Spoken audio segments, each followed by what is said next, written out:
Boa tarde a todos. É um prazer, então, termos hoje aqui conosco o prefeito municipal, Luiz Francisco Schmidt, o secretário da Saúde do município de Erechim, senhor Dr. Décio Nonemacher, o professor José Mário Grzybowski, da Universidade Federal, e o professor Roberto Vilmar da Silva, também da Universidade Federal. O objetivo dessa coletiva hoje é agradecer aqui a presença dos vereadores, o presidente da CIE, presidente da CDL, funcionários da Secretaria da Saúde, o coordenador da 11ª Coordenadoria da Saúde, o Adriano, representante da Aurora. E dizer para você assim, na verdade, hoje, o objetivo desta coletiva está sendo muito esperada por todos, até para nós passarmos para a população de Erechim e principalmente para os órgãos de imprensa o resultado do teste Erechim. Então, para que possamos tirar dúvidas, sanar as dúvidas da imprensa e também da população de Erechim, no quesito dos 2.000 testes realizados pela Secretaria da Saúde. As perguntas serão pelo grupo do WhatsApp, são 2 perguntas por órgão de imprensa, direcionada ou para o Dr. Décio ou para os 2 professores da universidade. O objetivo, então, voltamos a frisar, é o teste Erechim, para que a gente, então, possa esclarecer para a população o resultado final do teste Erechim. Eu vou passar para o prefeito municipal, para ele fazer o pronunciamento dele, e aí, após, a gente, então, passa para a apresentação da avaliação ou do resultado do teste Erechim. Boa tarde a todos. Novamente viemos a esta tribuna um gesto de generosidade da Câmara de Vereadores, através do presidente Mário Rogério Rossi. Agradecer a ele pelo que tem feito o Legislativo de Erechim, os vereadores aqui presentes. Agradecer inicialmente aos agentes de saúde, sejam médicos, enfermeiros, agentes de sanitização, agentes de endemias, agentes comunitários de saúde, técnicos de enfermagem, enfim, a todos os agentes que fazem saúde em Erechim, que trabalharam também neste projeto, Programa Teste Erechim. Agradecer à Universidade Federal da Fronteira Sul, campus de Erechim, pela cedência dos professores José Mário Vicenzi Grzybowski, ao professor Roberto Vilmar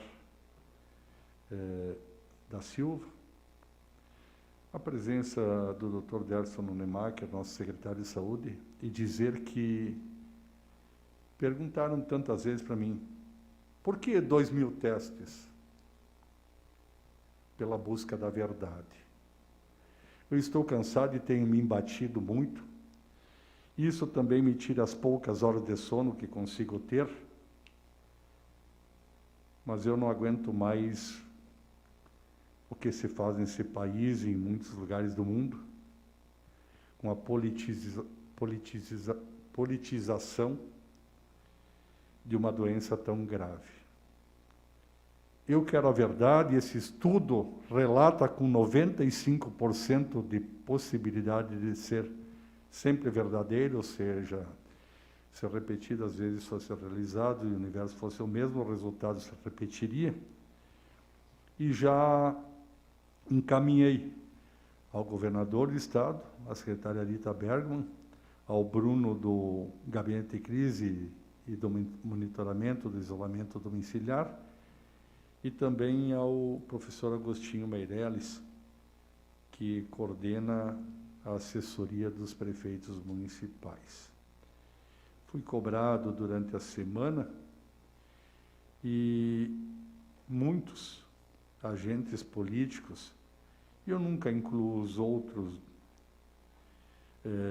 de outros poderes, falo tão somente dos prefeitos. Eu dizia agora há pouco, uma cidade não ter nenhum caso novo em 7 dias e virem a óbito 22 pacientes por Covid. A mentira não pode ser mantida. A verdade tem que ser trazida à tona sempre. Eu vejo quem não tinha nenhum caso, de repente tem mais de 50 mortes em cidades vizinhas. E assim tem sido a vida do Dércio, do vereador Mário e a minha. Porque a defesa da verdade é a mais difícil delas. O mais comum é as pessoas agirem como avestruz, enterrando a cabeça na areia e fazendo de conta que o mundo todo está rosa. Hoje os professores vão apresentar e depois da apresentação responderão as perguntas. Quando exige conhecimento médico, o Dr. Dércio pode intervir, porque não sou médico e nem palpiteiro, não falo sobre o que eu não conheço. Mas acredito que das respostas que teremos, muitas poderão nos chocar, mas muitas darão a certeza de que os nossos líderes, como Ari Fábio Vendrusso, José Gelson Miola e a Rosângela Spiazzi, têm muita razão naquilo que fazem, dizem, contestam, combatem e também concordam. Saúdo também agora o vereador Rafael Martins Ayub, ex-presidente da Casa, e o vereador Claudemir de Araújo, o vereador Pimenta, o vereador Renan Socol, e não errei o sobrenome, o vereador Alessandro Dalzotto, querido Fábio, da nossa CRS, o Adriano Tomalog, esse menino da Aurora, que até o presente momento, investiu mais na Covid em Erechim do que o governo federal. Um discurso ao outro faz, e assim é a vida. Agradecer aos agentes de saúde que estão aqui presentes, Ariane, Livânia, né? A Luciana Grandene, com quem todos os dias eu me pego com ela, porque a matemática é indesmentível. Se temos casos positivos, temos que registrar os negativos também. E a nossa Helenise, que está lá no canto, monitorando a tudo. Nosso D8, né, Dércio? Então, devolvo a palavra ao presidente Mário Rogério Rossi, que encaminha os trabalhos, e encerro aqui minha participação. Uma boa tarde a todos. Eu também quero aproveitar e agradecer a presença dos meus colegas vereadores, né? O prefeito já o citou, para nós é uma satisfação e uma honra tê-los junto conosco nessa batalha, até porque é uma luta de todos e não individual, né? Então, eu quero então passar a palavra já de imediato. Eu não sei se o doutor Dércio, desculpa se o senhor quer... Por final, então tá. Então eu passo direto para o professor José, isso? Então passo direto para o professor José, então para que ele passe, nesse momento, a explanar para nós os resultados, então, do teste Erechim. Então a palavra, então, agora está com o professor José Mário Grzybowski. O tempo que o senhor precisar. É isso aí. Então, em primeiro lugar, boa tarde a todos.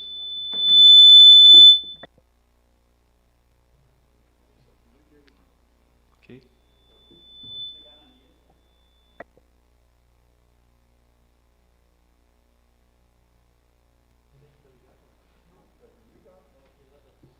Alô, ok.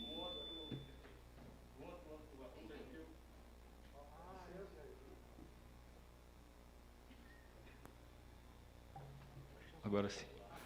Então, boa tarde a todos. É um prazer estar aqui. Por solicitação, então, do Comitê de Enfrentamento à Covid-19, a solicitação que foi feita no mês de junho, uma solicitação por uma uma ideia de metodologia para testagem em massa da população aqui da cidade. A Universidade Federal da Fronteira Sul, então, fez esse estudo, buscou criar essa metodologia, e hoje, então, a ideia é apresentar os resultados dessa testagem e esclarecer alguns pontos que podem ser de curiosidade aí da comunidade e da população. Então, nós vamos à avaliação de resultado.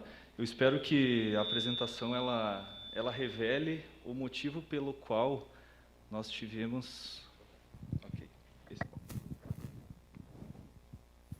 Alô? Alô?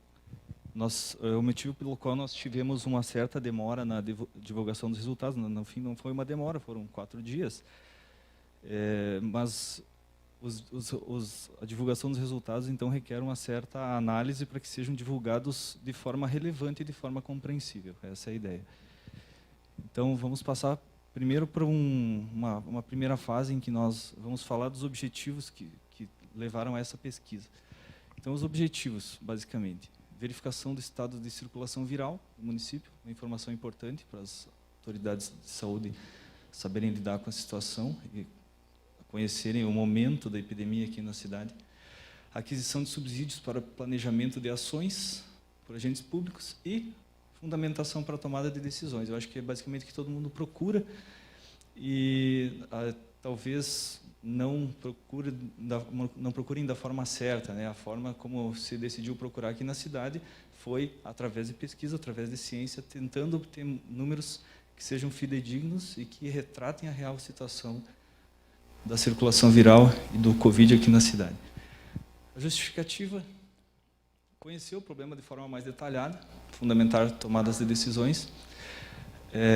Os testes realizados por demanda, eles costumam ter uma população, uma amostra tendenciosa, porque geralmente são as pessoas que têm sintomas ou que tiveram exposição a pessoas que foram confirmadas positivas. Então, essa amostra ela não dá uma real dimensão do problema. E também permitiu o monitoramento de assintomáticos em fase ativa, nesse momento em que a gente está passando por uma fase crítica na curva de crescimento. Então, são as justificativas principais do estudo. Então, nós partimos do estado atual, que foi considerado a sexta-feira última, dia 10 de julho, em que nós tínhamos, até o final da tarde, 660 casos confirmados. E nós partimos também de uma hipótese que foi divulgada pelo comitê da EpiCovid, que foi a maior pesquisa realizada aqui no país, pela Universidade Federal de Pelotas, e que encontrou subnotificação de pelo menos 7 vezes. Então, é a hipótese que nós estamos testando nesse estudo, se isso de fato acontece ou se não acontece, se é mais do que isso.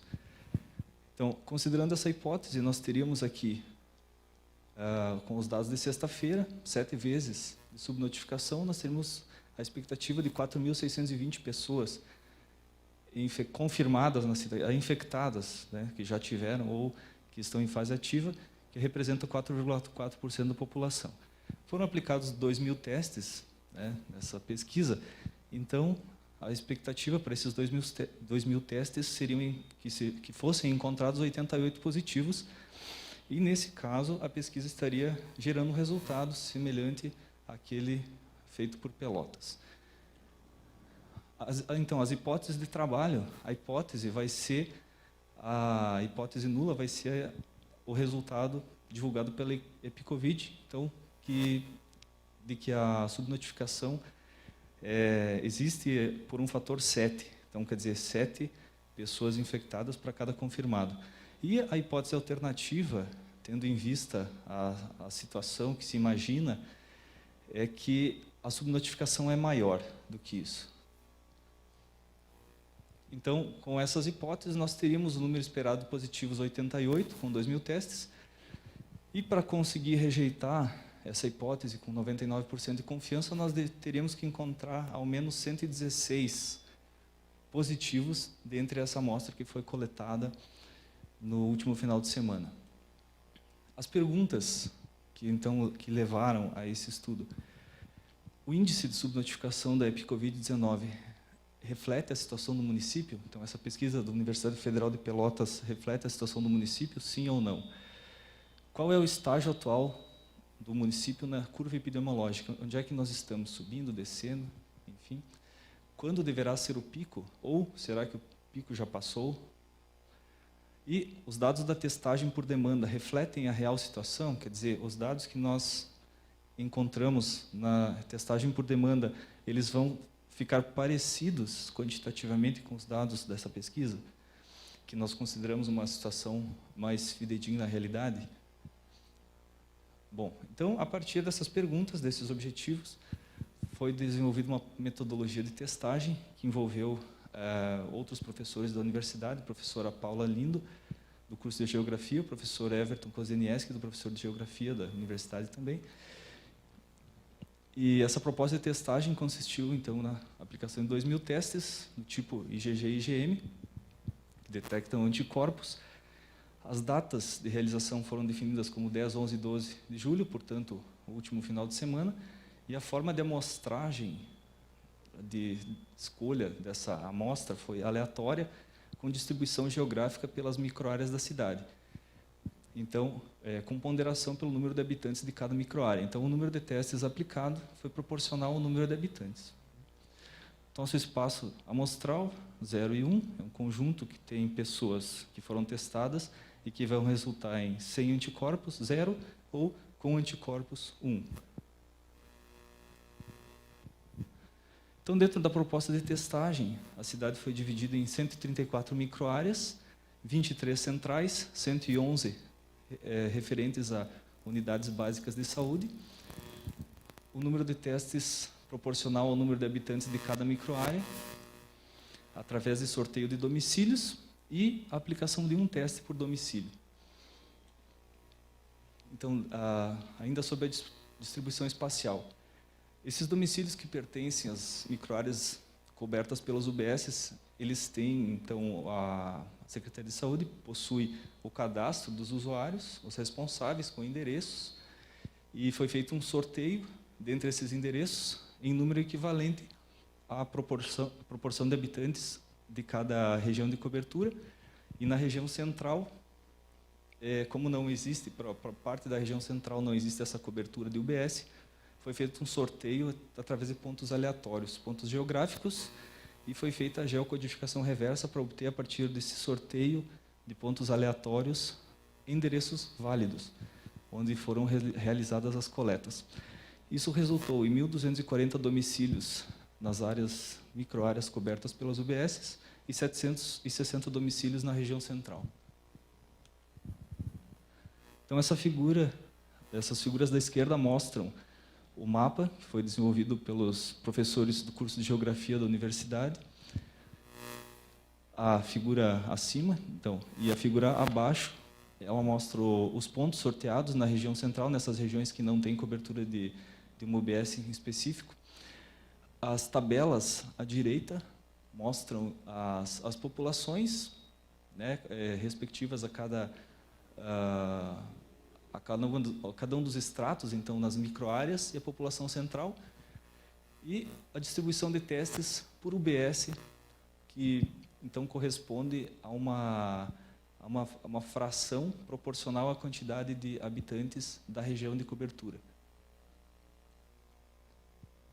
Qual é a justificativa da distribuição espacial? Facilitar a operacionalização dos testes, porque daí nós podemos aproveitar a estrutura que já existe em termos da Secretaria de Saúde, a estrutura de agentes de saúde comunitários, gerar um retrato fidedigno da situação atual, né, quer dizer, testar a cidade de forma geral e não concentrar indevidamente em algumas regiões, possibilitar o estudo de variáveis geográficas, quer dizer, obter um retrato de onde é que a contaminação está acontecendo com maior velocidade, e identificar hotspots, que seriam esses pontos em que um cuidado especial deve ser tomado para frear a velocidade de contágio.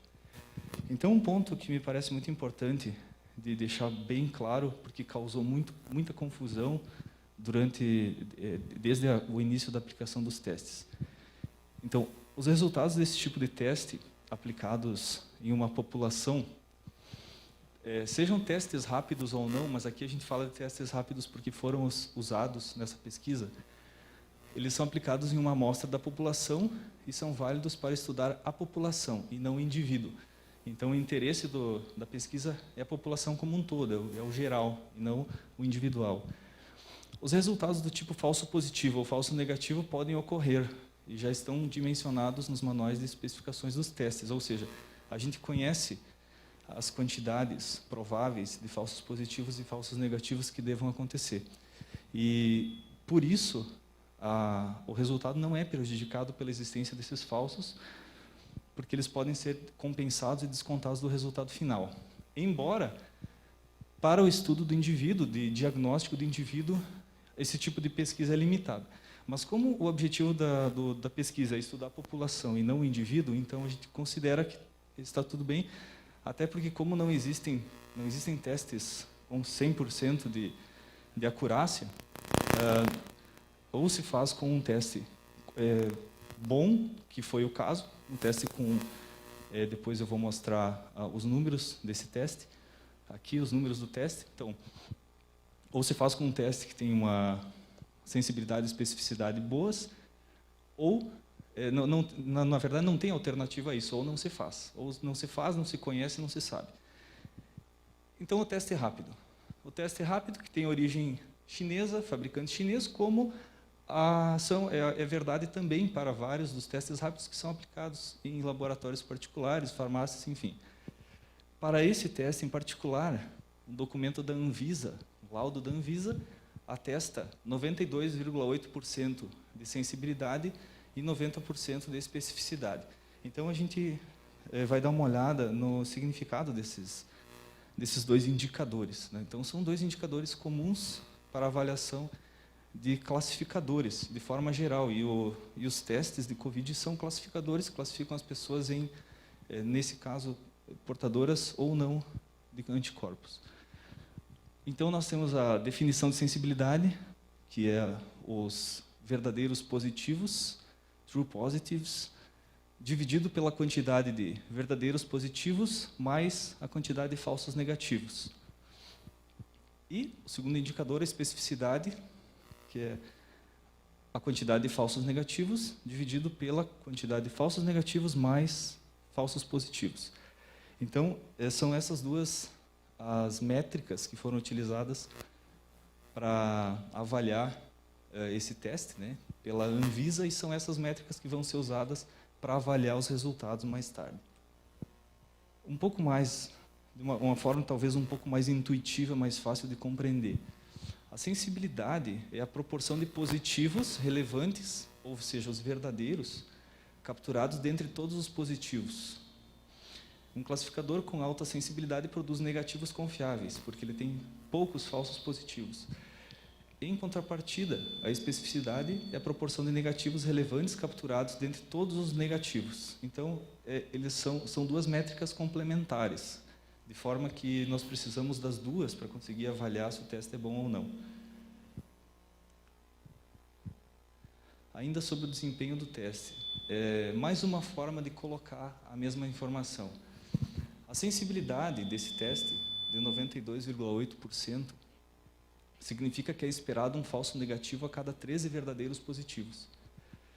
E a especificidade, de 90%, significa que é esperado um falso positivo a cada 9 verdadeiros negativos. Quer dizer assim, os falsos positivos e os falsos negativos, eles são esperados, eles vão existir numa pesquisa, assim como eles existem naqueles testes que são feitos por demanda. Eles existem, a diferença é que lá cada teste é feito em um laboratório diferente, com um equipamento diferente, e a gente acaba não sabendo nem quais são as métricas, os valores das métricas, então pode parecer que todos dão certo, mas isso não é verdade.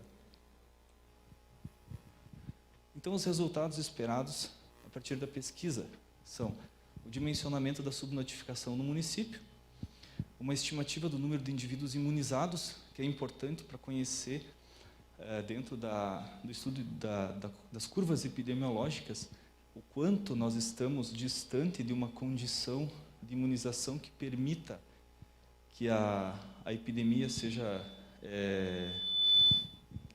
que os números melhorem, reduzam de forma mais rápida e mais fácil, sem a necessidade de tantas medidas de isolamento. aquisição de dados para calibração de modelo matemático para as condições locais, ou seja, nós temos números da China, temos números de vários países, temos números do Brasil, mas e quais são os nossos números? E outra coisa, vários desses números que são divulgados, eles não são números confiáveis do ponto de vista de que algumas pesquisas elas são muito esparsas em termos de aplicação de testes, são aplicados muito pouco testes, de forma que a gente não consegue um nível de confiabilidade muito bom. Outro resultado esperado, a aquisição de elementos para a compreensão geográfica da dinâmica de contaminação, nesse momento em que a contaminação ela está acontecendo de uma forma rápida, então, nesse momento é importante saber, porque daí a saúde pode atuar em locais específicos em função desses resultados, e monitoramento de casos ativos. Então, os resultados propriamente ditos da pesquisa, e essa sessão é dividida em 3 partes.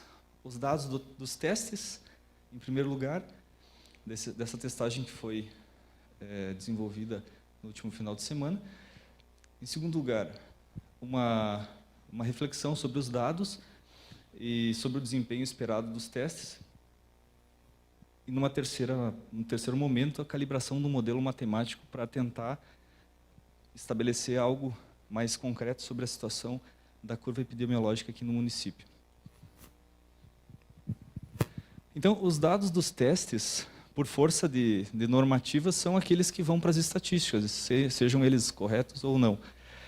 Então, esses são os dados que foram obtidos na testagem de forma crua. Então, deu positivo, ok, registra como positivo, deu negativo, registra como negativo, e eles vão ser apresentados dessa forma. Então, os resultados do teste, como já deve ser mais ou menos de ciência das pessoas, por força das comunicações da Secretaria Estadual de Saúde, nós tivemos 358 positivos nessa testagem, dentre 2.000 testes, 1.632 negativos, 8 inconclusivos e 2 inválidos. Então, os inconclusivos e os inválidos são testes que não geraram um resultado que possa ser aproveitado do ponto de vista de classificação. Eles não classificaram nada. Os demais, sim. Então, quer dizer, 1.990 testes, eles geraram resultado, 10 não geraram. E os percentuais são apresentados no gráfico. Então, aproximadamente 17,9% dos testes retornaram resultado positivo. A tabela mostra, então, esses números, o número de positivos por UBS, o número de testados por UBS, o percentual de positivos por UBS e o percentual de positivos em relação ao cômputo total. Então, nós vemos que existem algumas UBSs que apresentaram valores percentuais maiores, e esses valores percentuais maiores, eles vão nos dizer sobre alguns locais que precisam de uma atenção especial nesse momento por força de uma velocidade mais alta, de um potencial maior de infecção. Então, a tabela traz esses dados e nós podemos observar, então, por exemplo, a região de cobertura da UBS Atlântico, Presidente Vargas e Progresso, especialmente com valores mais altos do que as demais.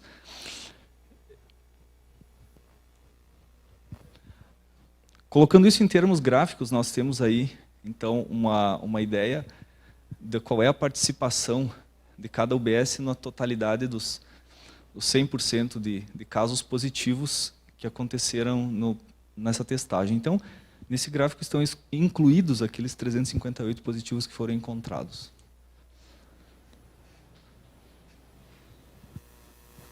Caramba. Nós tivemos um problema no...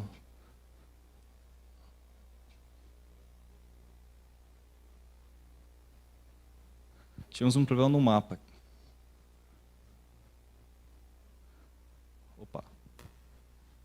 Talvez na hora da conversão do arquivo a conversão não deu certo. Vou tentar abrir de novo.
Parece que houve um problema no processo de conversão do arquivo PPT para o programa que é usado aqui na Câmara de Vereadores. Então, parece que os mapas foram perdidos, mas a gente já está tentando recuperar. E se não for possível, daí a gente segue sem os mapas.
Alô. Bom, pronto, podemos continuar. Um problema de conversão do arquivo, mas agora aparece aí o mapa, então, aqueles dados de cada UBS, eles são espacializados, ou seja, existem dados que permitem os próprios dados de cadastro, né, que permitem localizar esses pontos positivos dentro do mapa. Então, a partir desses pontos foi gerado um mapa de calor que indica, então, as cores mais escuras indicam pontos em que a contaminação ocorreu mais rápido e pontos em que houve uma concentração de positivos na ocasião da testagem do teste Erechim. Mais uma dimensão de análise, a análise de sintomáticos versus assintomáticos. Então, a testagem encontrou aproximadamente 87% de assintomáticos. As pessoas eram convidadas a relatar sintomas ou não. Então, 87% dos positivos não relataram sintomas, então não sentiram nada. E esse próximo mapa mostra aproximadamente a distribuição de sintomáticos ou assintomáticos. Todos esses mapas eles vão ser disponibilizados online para quem quiser estudar ou reproduzir. Então, é essa distribuição que se vê no mapa entre sintomáticos e assintomáticos. Mais uma dimensão de análise, a dimensão da reação aos positivos. Aqui, qual foi a imunoglobulina que foi reagente em cada teste, né? Então, IgG reagente, aproximadamente 24,4% dos positivos acusou IgG, aproximadamente 91,9% dos positivos acusou IgM, e alguns, foram 58 testados positivos, acusaram ambos. Tá?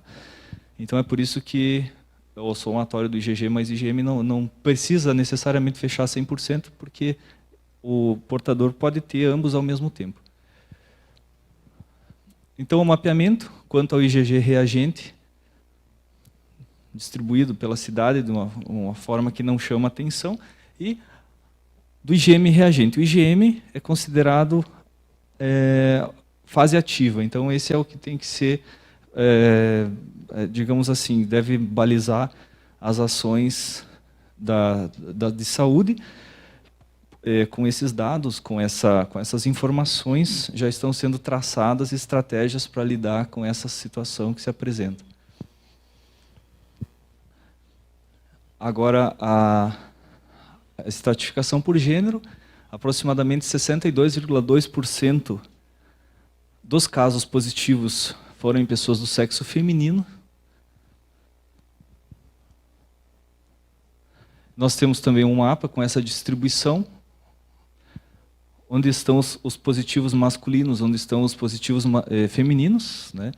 Os pontos gerados de forma grosseira para permitir a localização aproximada de onde é que fica, mas para não permitir que seja qualquer identificação seja revelada, né, a partir do mapa. Mais uma forma de visualizar os dados de positivos. Então, agora, pela ocupação que foi declarada no momento da pesquisa, então, as pessoas que foram testadas, elas foram convidadas a responder algumas perguntas, foi preenchido um formulário, e a partir desse formulário foram coletados os dados que são apresentados aqui. Então, nós temos, talvez, os percentuais que chamem atenção, os percentuais de aposentados e pessoas que se declararam do lar, que acabaram resultando em positivo, que são os dois maiores, com exceção dos outros, mas outros ele possui diversas ocupações diferentes. Então, as mais específicas, que deram maior percentual, foram de aposentados e pessoas do lar. As quantidades respectivas estão mostradas aqui na tabela. Um pouco mais dessa mesma análise, agora juntando aposentados e do lar e separando eles de outras atividades, né, atividades externas remuneradas, então, outras ocupações. Nós tivemos, então, que 45%, quase 46% dos positivos foram encontrados em pessoas que se declararam aposentados ou do lar. Os dados aparecem na tabela. Está ao contrário. Aqui aconteceu um erro, está ao contrário. Os números estão trocados, né? Mas, aliás, eu também agora fiquei em dúvida, eu acho que o gráfico também não está certo. Esses números eu acho que são de gênero, se eu não estou enganado. Ficou essa tabela aqui, os dados não são esses, mas eles podem ser divulgados aí na sequência. Mas, enfim, esses dados eles também podem ser obtidos da tabela anterior, tá?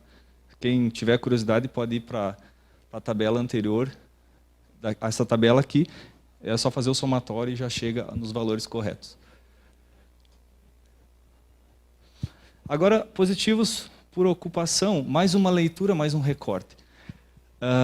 Em relação à indústria, comércio e serviços, que, em função de que aparece bastante na mídia, as questões de abre e fecha, nós tentamos fazer um recorte de o quanto % dos positivos trabalham nesses três setores.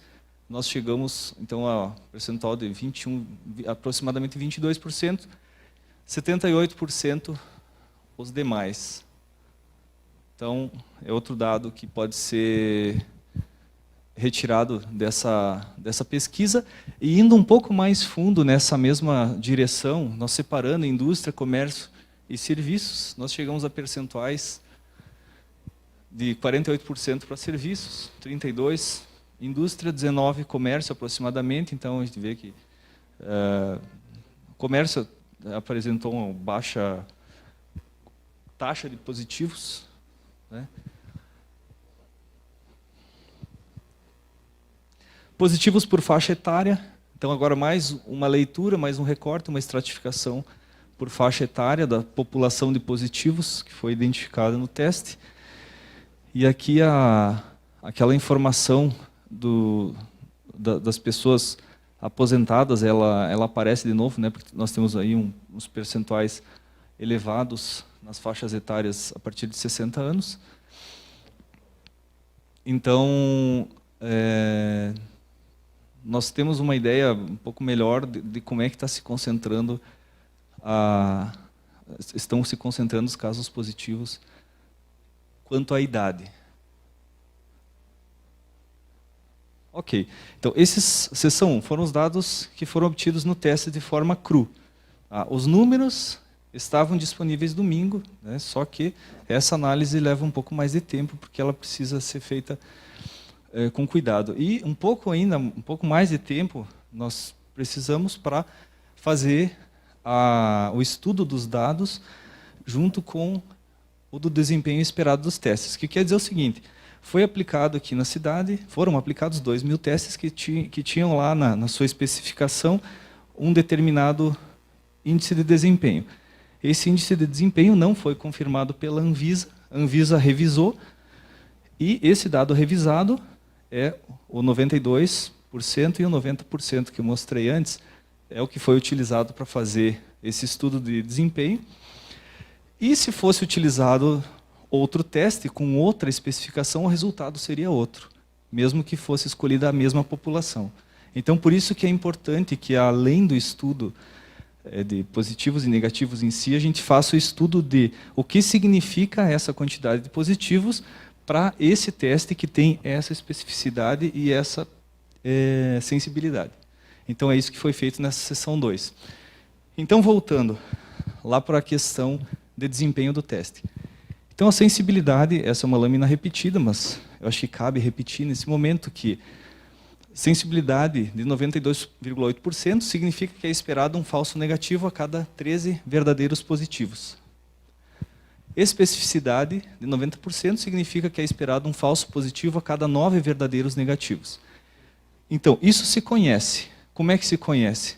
Se conhece porque os órgãos que fazem esses testes, eles têm referências confiáveis, eles têm outros testes aplicados para a identificação, e eles testam, por exemplo, esse teste rápido que foi aplicado, foi comprado de um fornecedor chinês, ele é testado contra uma amostra cujo resultado é muito mais confiável porque ele é sujeito a mais testes e é sujeito a testes que usam metodologias redundantes, mais de uma, e fazem, digamos assim, eles conseguem extrair daquela amostra uma informação bastante real da condição da amostra, de positivos e negativos. Então, testando esse teste rápido contra essas referências, surgem esses resultados de sensibilidade e especificidade, que estão divulgados no site da Anvisa, são públicos. E aí nós vamos por que isso interessa? Então, os positivos nos testes realizados no teste Erechim foram 358, os negativos foram 1.632. Se nós considerarmos a sensibilidade e a especificidade dos testes, de acordo com a Anvisa, nós temos que levar em conta que há falsos positivos e falsos negativos nos resultados. Não tem como fugir disso. Se você vai fazer uma testagem, você vai ter falsos positivos e falsos negativos, e eu vou repetir que aqueles dados de confirmados que saem diariamente no boletim epidemiológico da cidade também contém falsos positivos e falsos negativos. E como qualquer outro teste pode ser falso positivo ou falso negativo. Isso é inerente à testagem. Não existe um teste perfeito.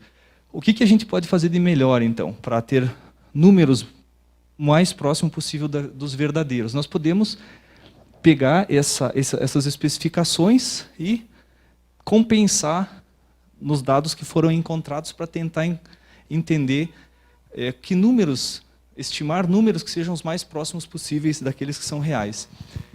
Então, para compensar os falsos positivos e falsos negativos e tentar chegar a números mais realistas, nós podemos aplicar as definições de sensibilidade e especificidade com os respectivos valores. Eles foram apresentados antes em percentual, aqui eles são apresentados em decimal. Através dos testes nós temos, e aí nós temos que compreender que esses 358 que foram positivados nos testes, eles compreendem a somatória dos verdadeiros positivos e dos falsos positivos. Então, essa população é de 358, assim como a população que teve negativo é uma população dos verdadeiros negativos com os falsos negativos. O que nós temos que fazer? Nós temos que separar os verdadeiros dos falsos e conseguir chegar em um número que seja mais fidedigno ao que se imagina que seja a situação real. Então, para fazer isso, a gente pode usar aquelas proporções que foram apresentadas no início. A cada verdadeiro positivo, quer dizer, a cada falso negativo, na primeira equação, né, verdadeiro positivo igual a aproximadamente 13 falsos negativos, vai gerar um falso positivo, e verdadeiro negativo igual a aproximadamente 9 falsos positivos. Então, nós temos equações, nós temos falsos negativos, falsos positivos, verdadeiros também. Nas definições dos testes, nós temos os nossos números e nós temos essa proporção. Nós podemos, então, tentar extrair uma coisa da outra. A partir disso, a gente pode montar um sistema linear. Resolvendo o sistema, nós chegamos, então, ao resultado de 178 verdadeiros positivos e 1.618 verdadeiros negativos. Esses são os resultados? Então, ainda não. Por quê? Porque assim como o verdadeiro positivo no contexto de testagem, quer dizer, ele é o positivo no contexto do teste, né? Mas ele não é só ele. Nós temos que incluir nos verdadeiros positivos os falsos negativos, que são os sujeitos que são positivos e receberam um negativo, e da mesma forma, nos negativos nós temos que incluir os falsos positivos, as pessoas que são negativas e foram testadas como positivos. Fazendo mais essa compensação, então, usando aquelas proporções, nós chegamos ao número aproximado de 14 falsos negativos e 180 falsos positivos, que já eram esperados pelas especificações dos testes, mas a gente não tem como dar esses valores de antemão, porque eles dependem da quantidade que vai aparecer nos resultados dos testes aplicados. Então, essa é uma informação que só existe posteriormente à aquisição dos resultados. Então, aplicando esses fatores de compensação, nós chegamos aproximadamente a 192 positivos e 1.798 negativos, como resultado da pesquisa. Isso não é o que vai para a estatística. Para a nossa estatística, por força de normativas, nós vamos ter que colocar lá os 358 que testaram positivo. Tá? Então, só para deixar bem claro, essa estimativa é o que se consideraria uma estimativa mais realista, mas não é o que vai aparecer nos nossos números. Mas, para fins de compreensão por parte dos agentes de saúde, é o número que deve ser considerado. Mas então por que lá na primeira parte a gente não utilizou esses números? Porque, embora nós saibamos que são aproximadamente 14 e 180, nós não temos como saber quais são. Não tem como separar um do outro. Isso é uma coisa que não dá para fazer, né? Então, o que de melhor se pode fazer é chegar nesses números aproximados. 192 e 1.798 dentre os 2.000. Esses 192, então, eles vão ser o número considerado para a gente responder algumas das perguntas que foram feitas. Então, hipótese da pesquisa, retornando lá ao início, nós temos a subnotificação da cidade de 7 vezes, segundo, na verdade não é da cidade, né, a nível de país, a pesquisa, aproximadamente 7 vezes, e se entende que aqui se entende que, imagina-se que até que não se tenha outro dado, a gente considera que esse é o dado o melhor que nós podemos usar. Então, nós estabelecemos como hipótese nula e ela pode ser rejeitada com um nível de confiança maior do que 99%. Quer dizer, se a gente refizesse esse teste diversas vezes, teria uma probabilidade muito baixa de que a gente fosse encontrar 7 vezes subnotificação como um resultado razoável. Então, a gente pode rejeitar. Isso não aconteceu. E a hipótese aceita é a hipótese alternativa de que a subnotificação é maior do que 7 vezes. E aí a questão é outra. É maior, tá, mas é maior quanto? E aí a gente pode mudar essa hipótese nula e continuar testando para ver até que ponto a gente consegue rejeitar. Então, pelo resultado preliminar, aquele que estaria disponível domingo, né, se a ideia fosse correr e divulgar os resultados brutos, seria divulgado 358 e a conversa termina aí. Mas a ideia, então, foi fazer essa avaliação mais detalhada Então, se chegou aos 192 positivos, que é um número provável, de uma proporção real, que equivale a 9,6% aproximadamente dos 2.000 testes. Então, com esse número, 192, nós conseguimos estabelecer que a subnotificação aproximada é de pelo menos 14 vezes, com um nível de confiança de 95%. Então, 14 vezes de subnotificação é aproximadamente o dobro do que a pesquisa anterior havia divulgado, a pesquisa a nível nacional. Então, agora nós temos um número mais próximo do que é a subnotificação aqui na cidade. E isso nos permite ir mais longe. Se nós temos a ideia da dimensão da subnotificação, considerando o percentual de positivos dos testes, 9,6%, nós podemos projetar isso na população. Porque imagina-se que como toda a metodologia de aplicação ela foi feita de forma a fazer que a testagem respeitasse as quantidades e a aleatoriedade do experimento, então nós imaginamos que a amostra seja representativa da população e isso permite que nós façamos então a projeção desse percentual na população, o que geraria um número de aproximadamente 10.200 pessoas que têm ou já tiveram a doença. Por que isso é importante? Porque essas pessoas, elas deixam, após ter o contato com a doença e se recuperar, elas deixam de fazer parte da dinâmica da epidemia, porque elas não têm mais imagina-se, pelo menos se supõe, que ela não vá contrair por uma segunda vez. Então ela sai da dinâmica da epidemia. Então a gente consegue saber o quanto nós estamos perto ou longe de chegar naquela condição em que tem um número suficiente de pessoas imunizadas de forma que as condições para ressurgimento da epidemia ou uma segunda onda, elas não sejam factíveis. Então essa é a importância. E, subtraindo esse número da população total da cidade estimada, nós temos então um número de aproximadamente 95.400 pessoas que ainda não tiveram contato com o vírus. Terceira parte, então, a calibração do modelo matemático, que possa nos dar um prognóstico do quais podem ser os cenários, né? Nós não tivemos tempo de traçar vários cenários, nós traçamos cenários bastante simples. E, em primeiro lugar, sobre a calibração do modelo, o modelo foi calibrado com dados a partir do início da contagem de casos aqui, até os dados de sexta-feira. Por que a gente não usou os dados da pesquisa para fazer a calibração?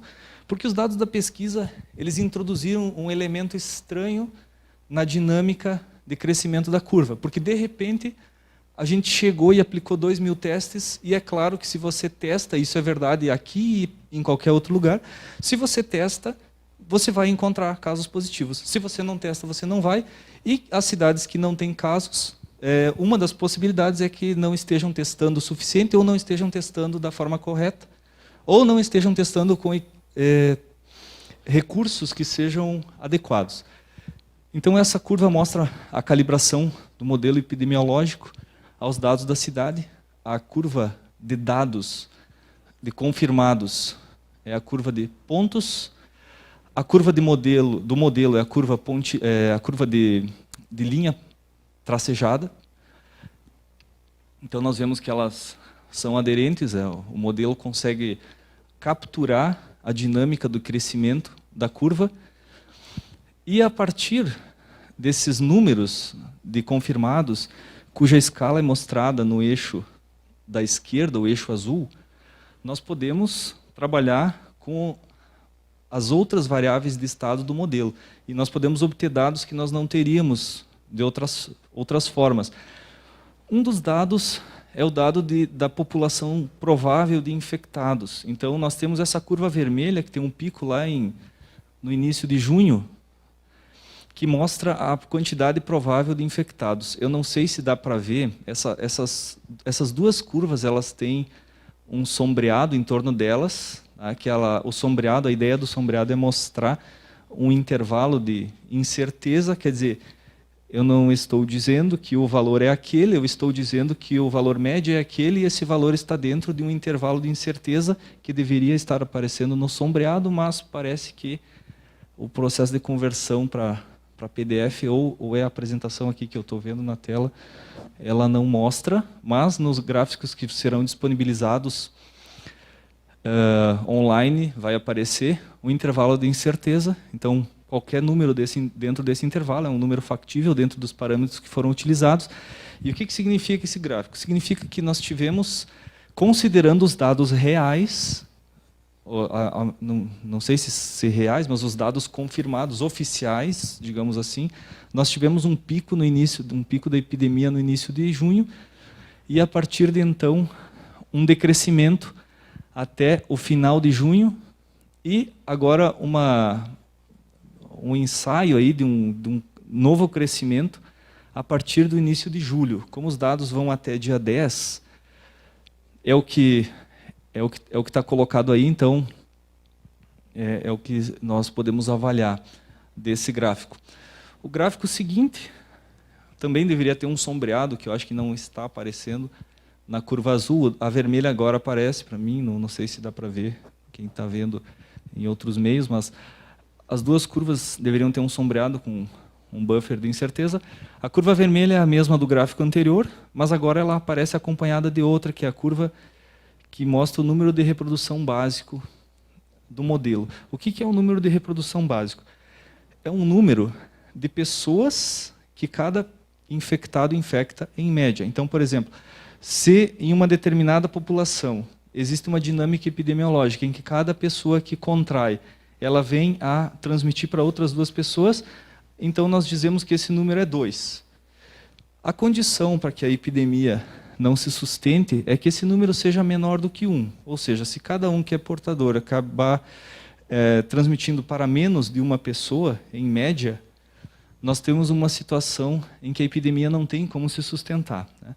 Então, por esse gráfico, que foi obtido a partir da calibração do modelo, nós temos esse número indo a mais ou menos 4 lá em maio, aproximadamente em torno de 20 dias antes do pico de infectados.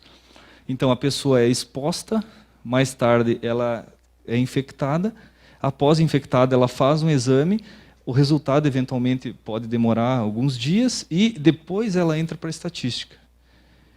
Então, com esse tipo de ferramenta, a gente consegue, a partir do número de confirmados, ter uma ideia do o que aconteceu antes para a situação agora estar assim.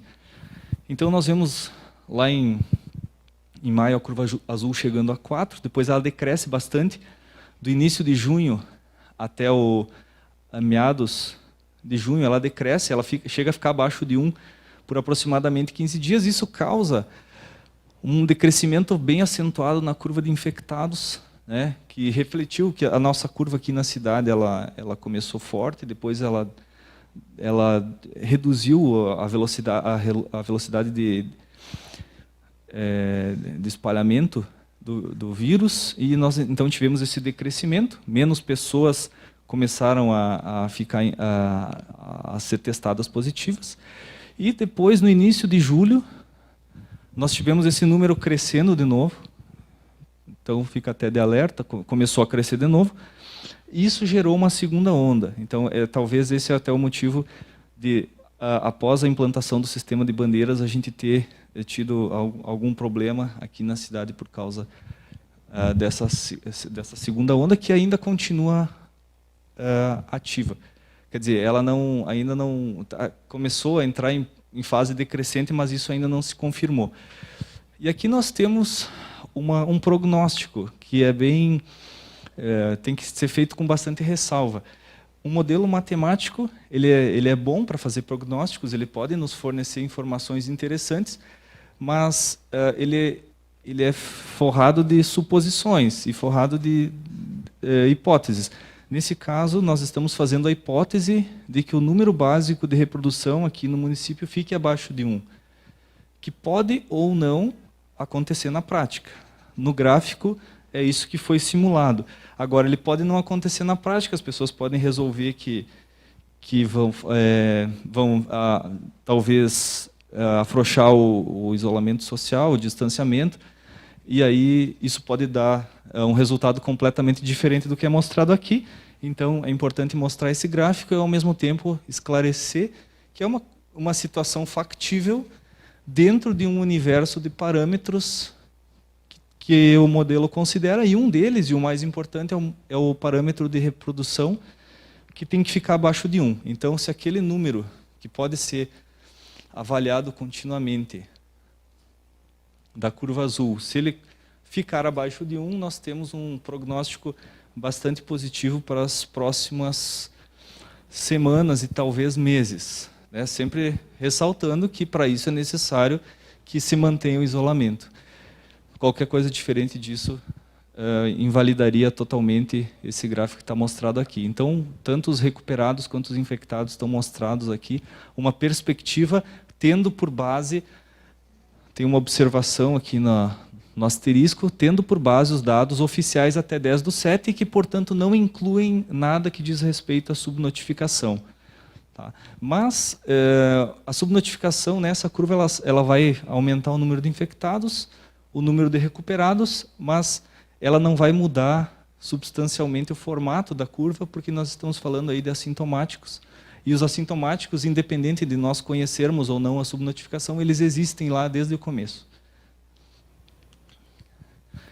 Então, checagem dos resultados esperados. Então, tendo em vista o que foi colocado no início, que eram os resultados esperados da pesquisa, nós voltamos para verificar se foram atingidos todos eles, ou se algum ficou descoberto. Então, o dimensionamento da subnotificação no município, aproximadamente 14:1, com 95% de confiança. Estimativa do número de indivíduos imunizados, aproximadamente 10.200, tendo por base os dados de positivos compensados em função do desempenho do teste. Aquisição de dados para calibração de modelo matemático para as condições locais. Temos também, o modelo foi mostrado, os dados não foram utilizados ainda, mas eles podem ser utilizados a partir daqui para nós acompanharmos a evolução das nossas curvas e também para que elas eventualmente sirvam de referência para outros locais.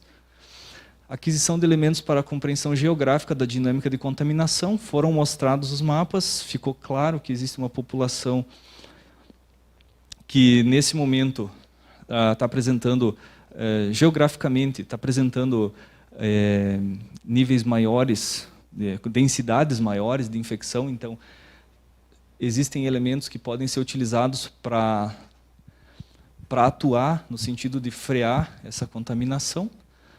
E monitoramento de casos ativos, que me parece uma das mais importantes, porque deu a condição para que a Secretaria de Saúde fizesse uma lista das pessoas que foram testadas positivas e que essas pessoas sejam acompanhadas. Qual é a importância disso? A importância é que, apesar de, e aí tem que ficar claro que apesar dos falsos positivos, falsos negativos, aquela história toda, nós temos sim bastante pessoas contaminadas que de fato são positivos, que são assintomáticos, como mostraram os gráficos, e que elas estarão sendo, então, digamos assim, tendo consciência, tendo ciência disso, ou pelo menos tendo essa dúvida gerada pela realização do teste, elas terão possivelmente, né, a depender também do comportamento de cada um, a sua mobilidade, a sua interação reduzida, ou os seus cuidados aumentados, né, para que não passe adiante durante esse período que é estabelecido aproximadamente em 14 dias até que seja considerado curado.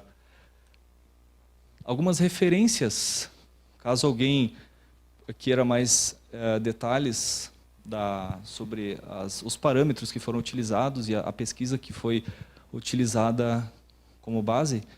E eu acho que, por enquanto, a ideia é essa, era passar um geral, e eu devolvo a palavra ao presidente para que conduza o restante da sessão.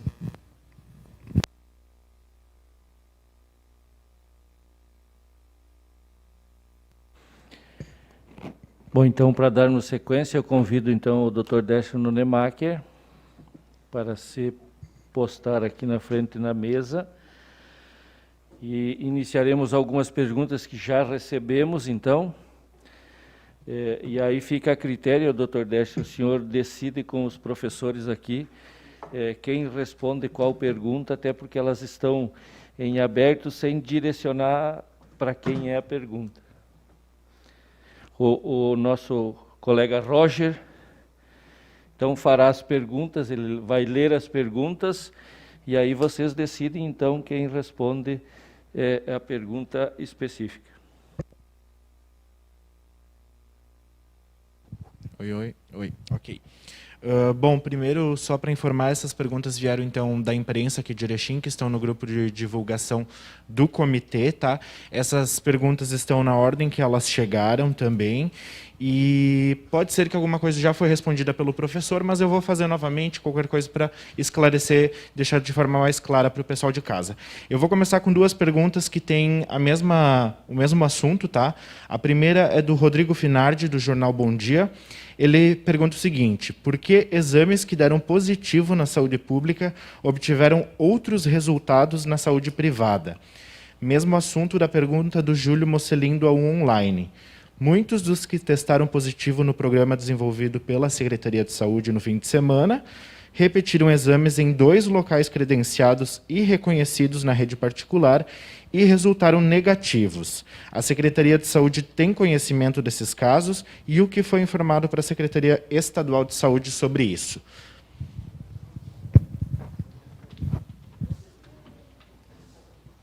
Então, em primeiro lugar, obrigado pelas perguntas. Eu acredito que elas foram feitas antes de eu comentar essas questões, porque eu imagino que já foi contemplado, mas eu acho que até daria para reforçar que, como a natureza do teste, pela própria natureza do teste, e não é do teste chinês, e não é porque o teste é chinês, porque vários dos que são feitos na rede particular também são chineses, a natureza da testagem, de uma forma geral, ela prevê a possibilidade de falsos positivos e falsos negativos. A testagem que é feita por demanda, que já é feita por demanda na cidade, ela também tem falsos positivos e falsos negativos. Por que a gente não vê ninguém comentando os falsos positivos e falsos negativos? Bom, talvez porque a pessoa é que procurou a testagem, então ela se satisfaz com o resultado que ela obtém daquela testagem, né? Essa testagem por amostragem e de uma grande quantidade de indivíduos, ela tem intrínseco a ela a possibilidade de falsos positivos e falsos negativos. Qual é que é a ideia? Bom, a ideia é estudar a população e não o indivíduo através de uma testagem dessa natureza. Então, a questão é, consegue-se estudar a população? Sim. Por quê? Porque nós temos os índices de desempenho dos testes. A testagem por amostra, ela é adequada para estudar, para diagnosticar o indivíduo? Não, ela não é adequada, talvez ela não seja a melhor ferramenta, e ela também não visa diagnosticar o indivíduo, até porque a gente não escolheu pessoas, nós sorteamos domicílios, então a ideia não é pesquisar pessoas em particular, a ideia é pesquisar a população. Eu imagino que isso esteja suficientemente claro, né, a essa altura, mas mesmo assim, eu acho que essa explicação talvez ela ajude contribua para esclarecer ainda mais. Só para complementar, secretário, o que foi informado para a Secretaria Estadual da Saúde sobre isso? Isso já faz parte da comunicação normal, né, Renise? É exatamente isso, né?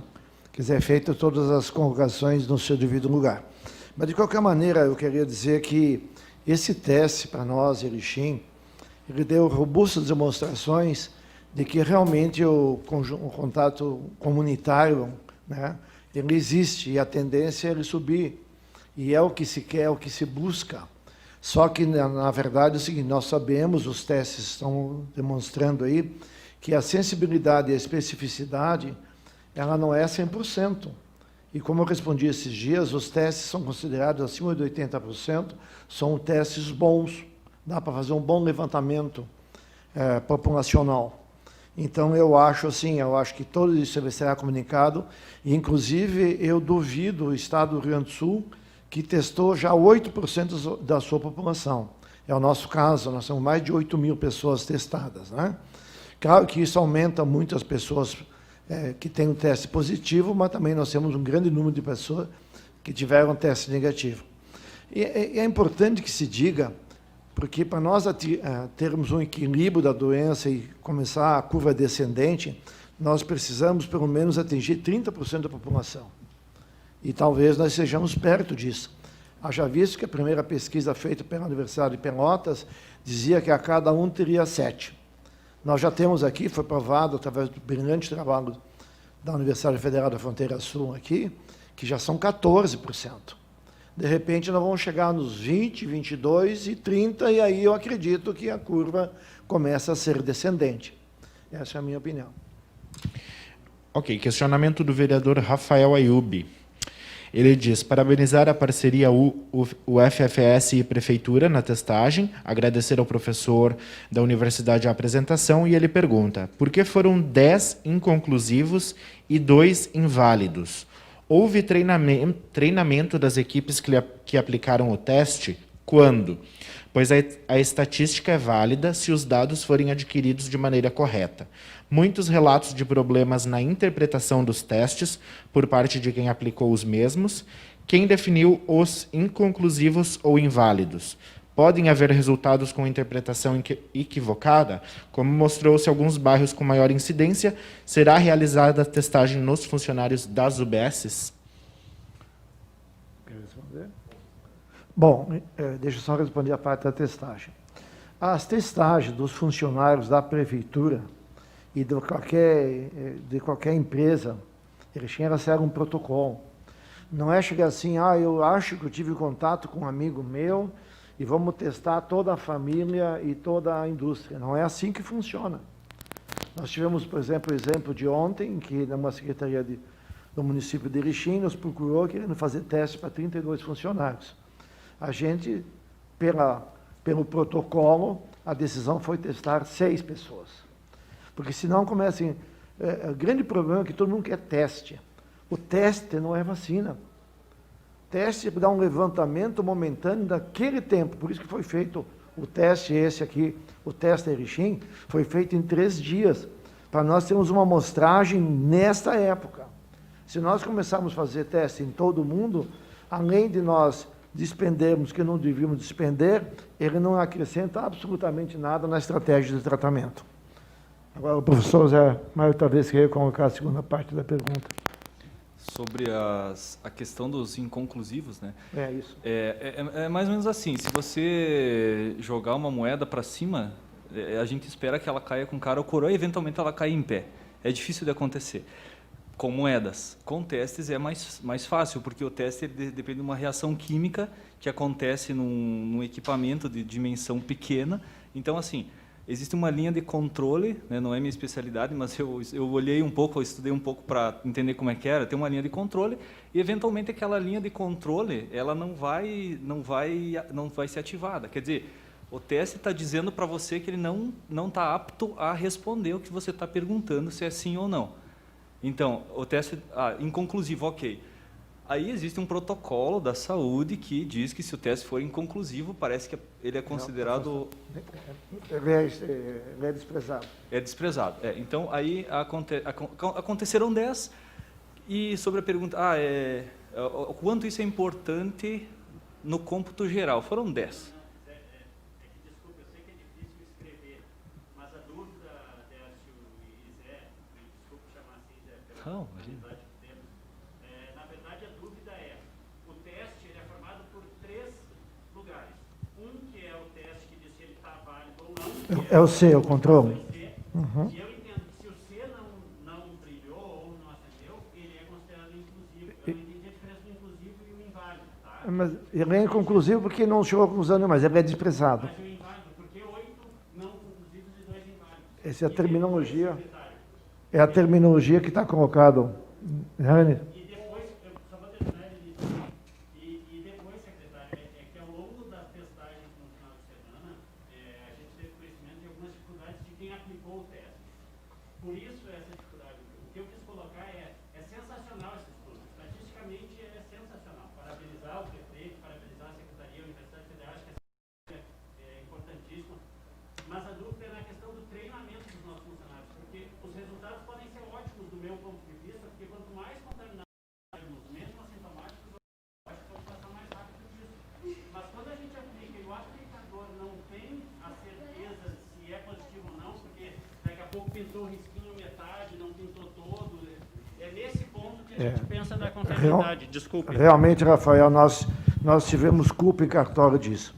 As pessoas foram treinadas para isso, eu cobrei bastante da Irenise e da Livânia, tá? Mas acontece que, infelizmente, tem algumas pessoas que são humanos, né, de qualquer maneira, mas elas têm dificuldade em interpretar e em fazer, e às vezes passam muita insegurança para o próprio paciente que está sendo feito o teste. Esse é realmente o erro que nós cometemos. Mas é o primeiro teste que nós fizemos, né? Espero que no futuro não tenhamos que incorrer nesse mesmo erro. Pois não? Só um momentinho, enfermeira, porque nós estamos daí transmitindo leva o microfone daí para as pessoas que estão assistindo não ficar lá sem áudio. O teste inválido é o teste que não apresenta a linha C, a linha controle, né? Você pingou lá, colocou sangue, colocou o reator, não pintou, invalidou o teste, descarta. O teste inconclusivo, ele pode, teriam as 3 linhas, né? O C, o M e o G. Ele pode ter aparecido o teste com a linha controle ok e ter aparecido só meia linha do G ou do M. Nesses tipos de caso, eles são considerados inconclusivos. E a orientação eles entram em reteste, tá? Então, alguns foi agendado PCR, outros foi repetido IgG e IgM. Quanto à capacitação das equipes, né, nós temos dentro da Secretaria de Saúde uma equipe extremamente capaz, que já realiza testes rápidos há aproximadamente 8 anos, desde que apareceram os primeiros testes, e a Luciana e a Livânia podem me ajudar, os testes de HIV, né, que a gente começou a fazer, depois apareceram testes de hepatite. Então, assim, a nossa equipe ela é extremamente capaz para isso. O que eu percebi que aconteceu foi, no momento que os testes começaram a dar positivo, uma preocupação exacerbada das nossas colegas, trocando informações para ver se realmente elas estavam interpretando de uma forma correta, né, pela incidência de positivos que começaram a acontecer na sexta-feira. Né, ninguém, nos primeiros testes, ali praticamente deu uma sequência de 7, 8, 9, 10 testes positivos. E ninguém estava esperando esse resultado, até para nós foi surpresa. Então, eu acho que foi esse o momento em que o pessoal meio se retraiu. Eu sei interpretar ou eu não sei interpretar.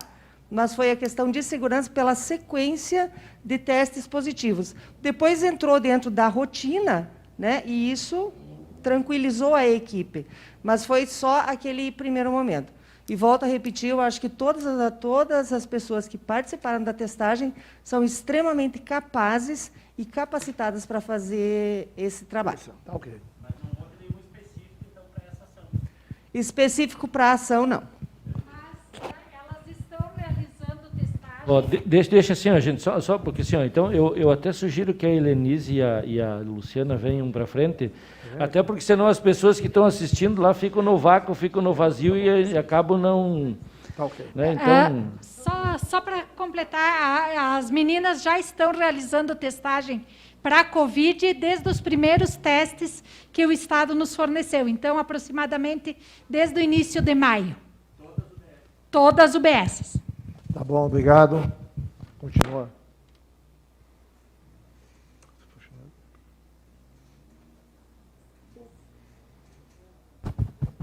Bom, seguimos com as perguntas da imprensa. Pergunta do Jason Rizardi Cardoso, do Atmosfera Online. Quantos testes foram descartados em decorrência de falhas ou problemas na testagem? Existe uma taxa de erro nos testes? Acredito que o professor já respondeu, mas mais alguma coisa para colocar? Pode repetir. Não? 10.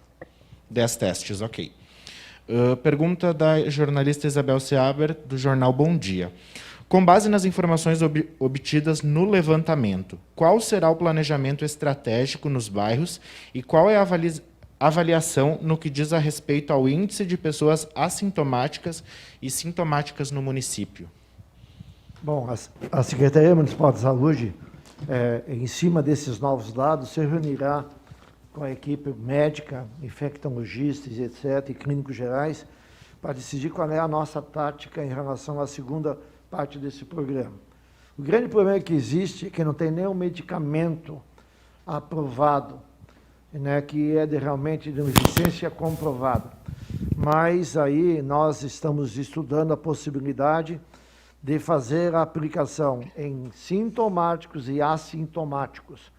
Só que aí nós tivemos algum problema de medicamentos que extrapolaram os preços, digamos assim, nos últimos 2 ou 3 meses, que ficaram, digamos assim, difíceis de serem explicados para o Tribunal de Contas, que nós iremos pagar um valor 4 ou 5 vezes, que era o mês de junho.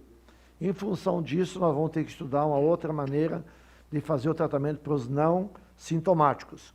Agora, os sintomáticos, esses continuam sendo encaminhados para a UPA, né, onde lá tem o comitê, o Centro de Tratamento da Covid-19, e lá temos à disposição PCR para poder fazer o diagnóstico na fase inicial, que é a fase sintomática, e de lá ele sai com alguns medicamentos para o tratamento do quadro febril ou o quadro gripal, né?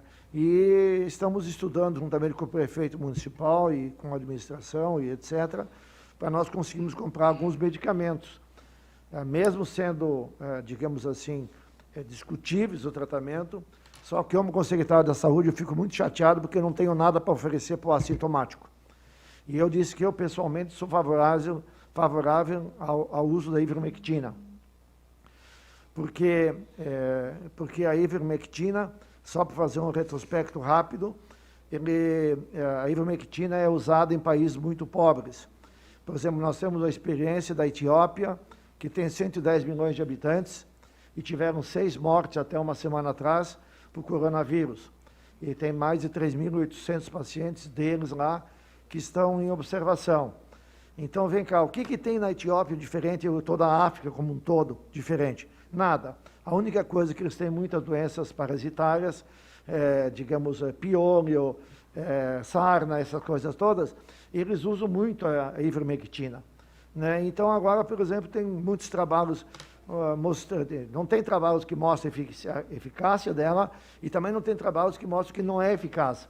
Então, eu, pessoalmente, acho que nós temos, se nós tivermos condições de fazer a compra de ivermectina, nós desejamos colocar à disposição da comunidade erechinense, para quem quiser de livre e espontânea vontade usar, a ivermectina, se nós conseguirmos fazer a compra.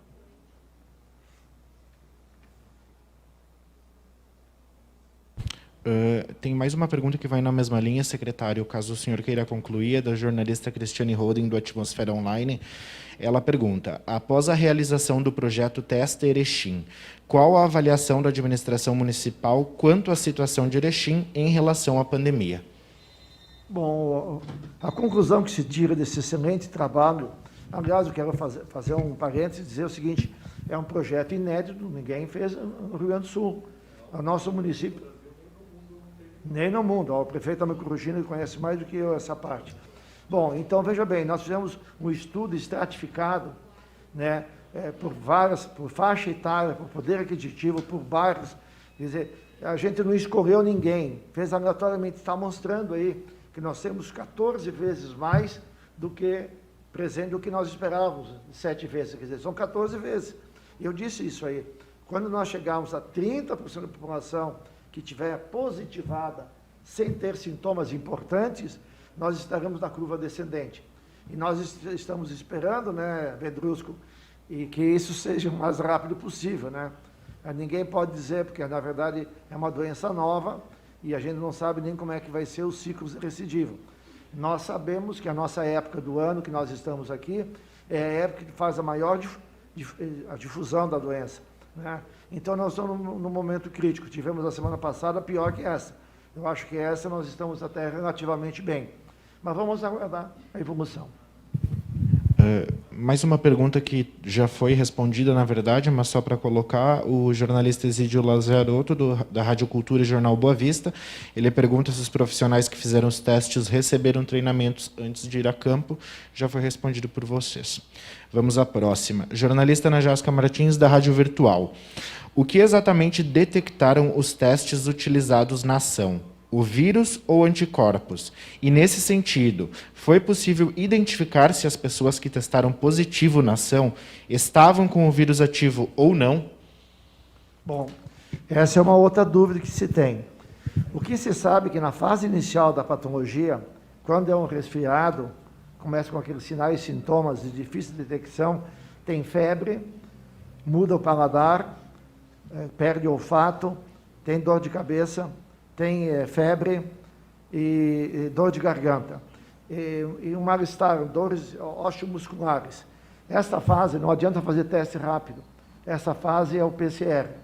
Por isso que nós conveniamos pela logística com Passo Fundo e compramos na Universidade de Passo Fundo 500 testes para PCR-RT. E estamos fazendo em torno de 15 a 20 por dia em média, tá? Passa para a unidade básica de saúde da Covid-19, que é na UPA, lá o médico vai examinar, se ele se enquadrar desses sinais e sintomas, é encaminhado para fazer o teste. Muito bem. Agora, o paciente nunca sentiu nada e fez o exame e deu positivo. O que deu positivo? Deu IgG ou IgM. Se ele deu IgG, significa que ele teve contato com a patologia. Se ele tem IgM, em tese, ele poderia estar também transmitindo a doença. Só que, na verdade, como é um trabalho novo, nós sabemos que, às vezes, o IgM fica até 30, 60 dias positivo. E ele só consegue contaminar o paciente, os outros pacientes, em 14 dias. Se ele, em 14 dias, ele não teve nenhuma outra manifestação, ele pode continuar com o exame do IgM positivo, mas ele não contamina mais ninguém. Ele já está com resistência imunologicamente adquirida. Então, essa é a grande diferença. Quer dizer, o IgM, ele pode ficar um pouco mais positivo, mas desde o começo até 14 dias depois, ele não transmite mais. Pergunta da jornalista Maria Eduarda Eli, da RBS TV, para o secretário de Saúde. Com os resultados da pesquisa, o município pretende realizar outras etapas para seguir acompanhando a disseminação do vírus na população nas próximas semanas ou no próximo mês? Bom, é a ideia nossa acompanhar a evolução das próximas 4 semanas. É muito importante nós acompanhar as próximas 4 semanas. Se for necessário fazer uma nova testagem, nós iremos fazer. Só que testagem, como eu falei antes, não é vacina. A testagem só vai dar o nível em que nós estamos de contaminação na comunitária. Tá? E não vai dar a cura da doença. Está entendendo? A doença se trata de um vírus que ele tem tempo, ele não deveria durar mais que 3 a 6 meses no máximo. Mas não se sabe porque é um vírus novo. E a gente não sabe se esse vírus ele não é modificado em laboratório, então não se sabe o que está acontecendo com esse vírus. Mas ele parece ser um vírus diferente daqueles da gripe comum, da influenza, essa coisa toda, né? Deve ser um vírus com maior agressividade. Haja visto que, às vezes, o paciente está bem hoje e, de repente, ele entra em um quadro dispneico, com dispneia, falta de ar, essa coisa toda, e o quadro se transforma repentinamente num quadro grave. Então, esse é o medo que nós temos. Exatamente por isso que existem os 2 hospitais de Erechim, estão devidamente paramentados e equipados, entendeu? Para poder fazer um atendimento, digamos, de boa qualidade. E é por isso que o Hospital Santa Teresinha hoje tem à disposição até 15 leitos de UTI para Covid-19. E o Hospital de Caridade tem 8. E desses 8, nós estamos numa ocupação abaixo de 50%. Então, estamos assim, relativamente bem até o momento. Poderá, de repente, semana que vem, nós piorarmos muitos dos nossos indicadores. Pergunta também da Maria Eduarda, da RBS TV, para os professores. A partir de mais etapas, seria possível verificar com maior precisão a velocidade de expansão do vírus?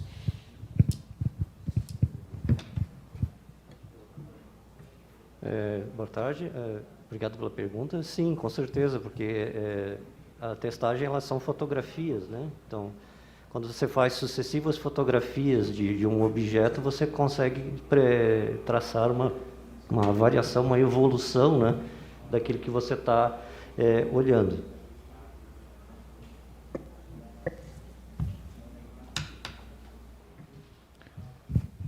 A princípio, não temos mais questionamento dos colegas da imprensa. Secretário, Mário. Só queria aproveitar, Mário, agradecer ao Fábio Fantin, que está presente aqui. Ele tem sido um parceiro de fé, tá bom? Obrigado pela tua contribuição. Você viu uma que foi retirada? Mas ela já fez essa.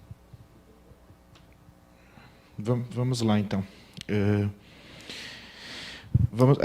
Pergunta da jornalista Najasca, que não ficou claro se a pergunta foi retirada ou não, mas vamos esclarecer, então, de qualquer forma, tá? Para os pesquisadores, é possível esclarecer a questão sobre a parcela de pessoas que estão com vírus ativo por meio da testagem IgM e IgG e sobre a distribuição destas ser bem perceptível pelo mapa apresentado? Não sei se ficou claro para vocês. Microfone, por favor. Bivânia, você tem que responder essa pergunta que você sabe a respeito dos...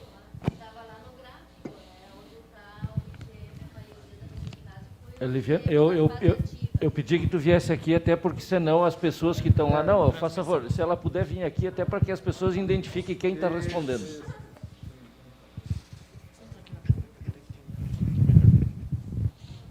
Enquanto isso, eu vou falar... Enquanto isso, eu vou falar uma coisa. Eu acho assim, ó, uma coisa que nós temos que entender, existem os pacientes monitorados e os acompanhados. Os monitorados são aqueles pacientes que na família tiveram um caso e a gente não vai testar todo mundo, a gente vai fazer um monitoramento dessa família. E acompanhados são aqueles pacientes que deu o exame positivo, eles estão bem e estão sendo acompanhados pela equipe da saúde. E diariamente é telefonado para eles perguntando como é que está o seu estado. Continua. Na pesquisa, a forma que ele pediu, se estão na fase ativa, é os positivo IgM. Foram esses, né, que deram maior positividade. Estão na fase ativa da doença, transmitindo. Até 14 dias, né? Porque no começo pensava que sempre, mas não é. Às vezes ele já passou 14 dias, ele não é mais contaminante.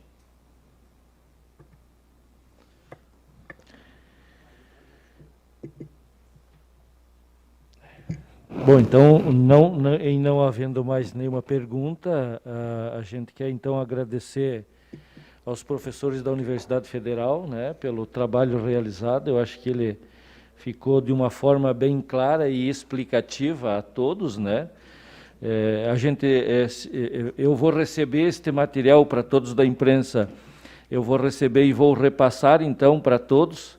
Assim que eu tiver ele em mãos, eu já repasso para todos da imprensa. Agradecer ao prefeito municipal, né, agradecer ao coordenador da 11ª Coordenadoria da Saúde, o Adriano, que representa a Aurora, o presidente da CIE, o presidente do CDL, o vereador Rafael Martins Ayu, que nos faz presente, o secretário Dércio Nonemacher, né, um prazer tê-los nesta casa, e essa casa está sempre à disposição, assim que solicitada, para prestarmos esclarecimento à população. Então, boa tarde a todos, Deus abençoe a cada um de nós, e encerramos, então, a entrevista coletiva.